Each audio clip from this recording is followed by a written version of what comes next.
Hello, everyone. Buffalo Bills starting lineup week 1 of this past year. Now, this is a very specific one, and I know yesterday's quiz is basically supposed to be, what we're doing for the future on the channel, which was supposed to be, dealing with the badges. But I found this quiz just randomly, and I was a previous fan of the Bills. So I just thought, hey, let's do it. Joined again by Jack. Still no on the weekends Ray because it's not an anime quiz.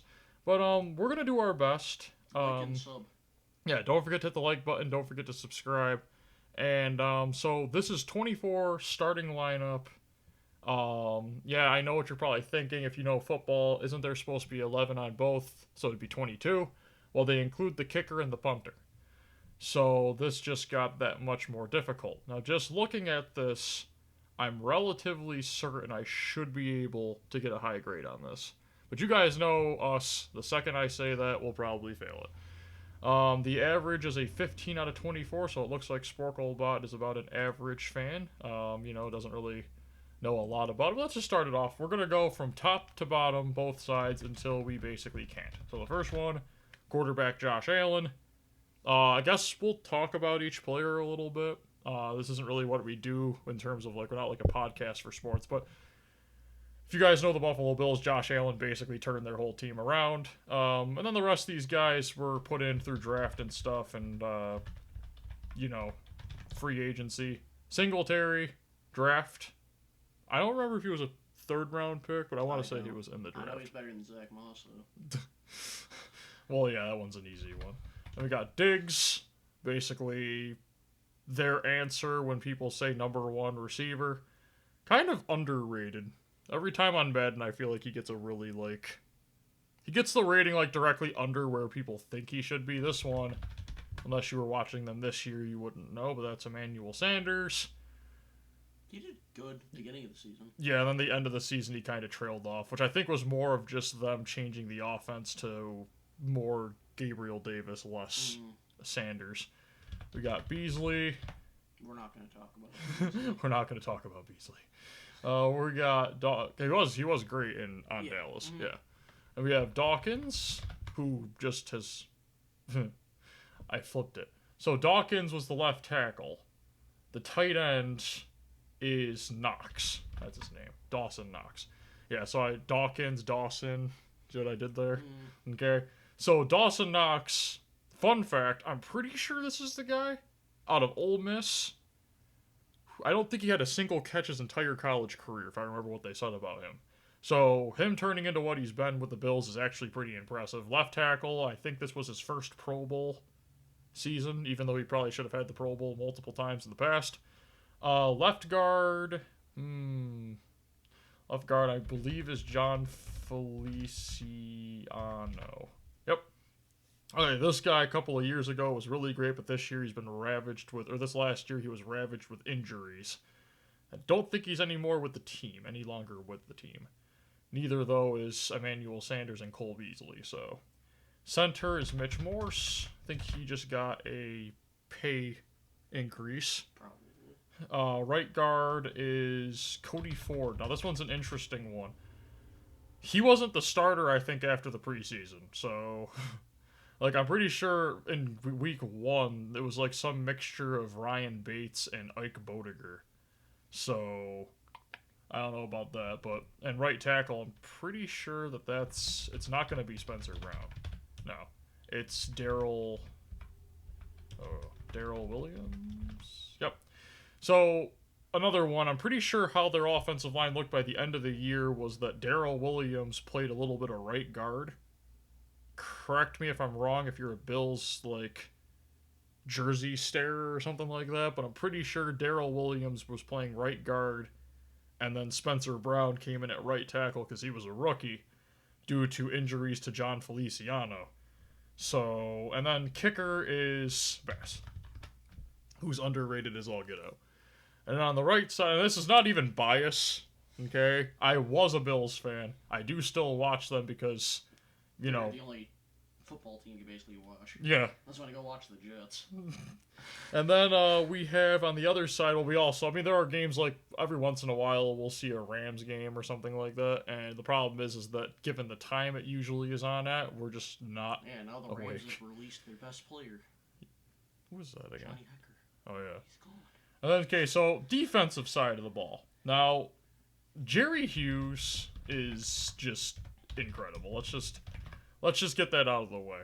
He was originally a part of the four, which was him, Marcel Darius, Kyle Williams, and Mario Williams. He's the only one still there. Testament to the guy. Fun to watch him, honestly. I used to love watching the Bills play the Dolphins. Those were some great games. Watching him just single-handedly beat the team by himself. We got Oliver. He's getting better. He just needs to learn how to use his hands and actually grab the quarterback when he runs by them at 50 miles an hour. However, they shouldn't have compared him to Aaron Donald. Yeah, that was stupid. That's what they do to everybody.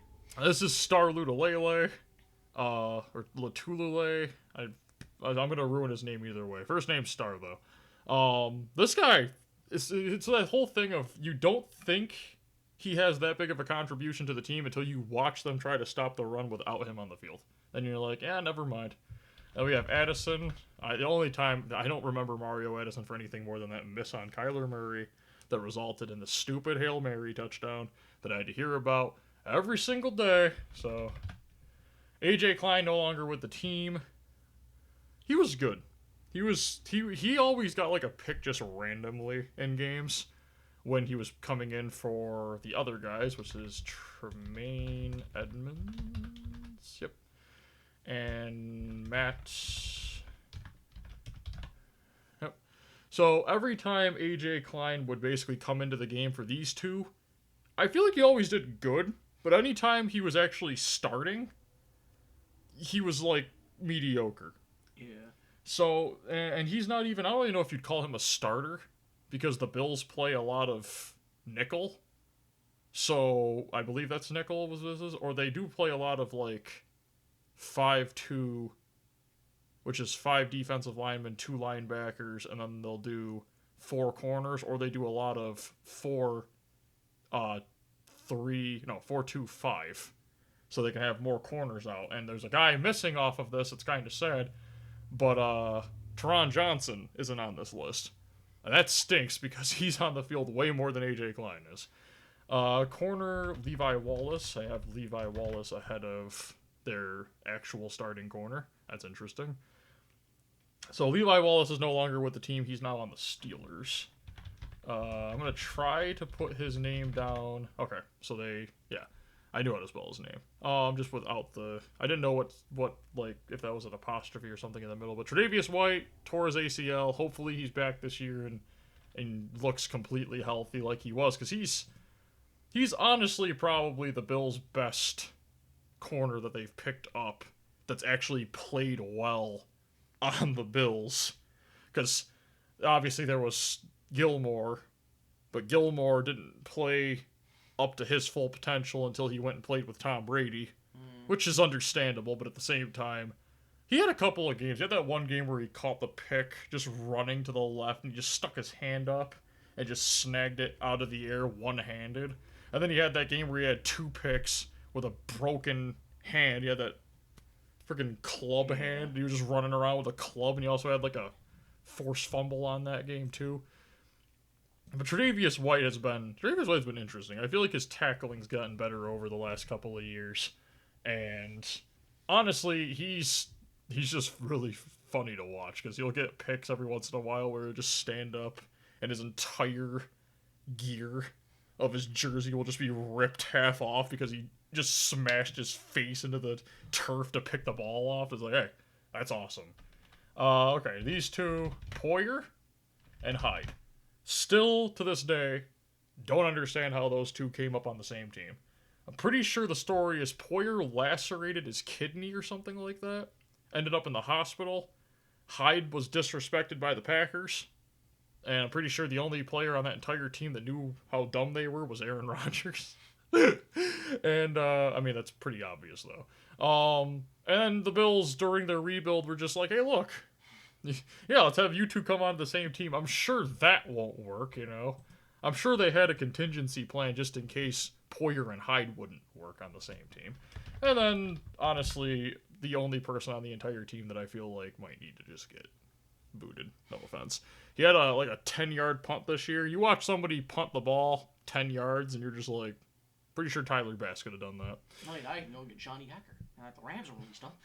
Honestly, you're not wrong. But anyways, see, I knew this team. I've been watching them. Okay, so as always, guys, don't forget to hit the like button. Don't forget to subscribe. Next weekend, we're gonna be doing the badge chasing. We did figure out what the other team was that we forgot. We're an idiot. It's the Indiana Pacers. But have a great day, everyone. And as always, bye.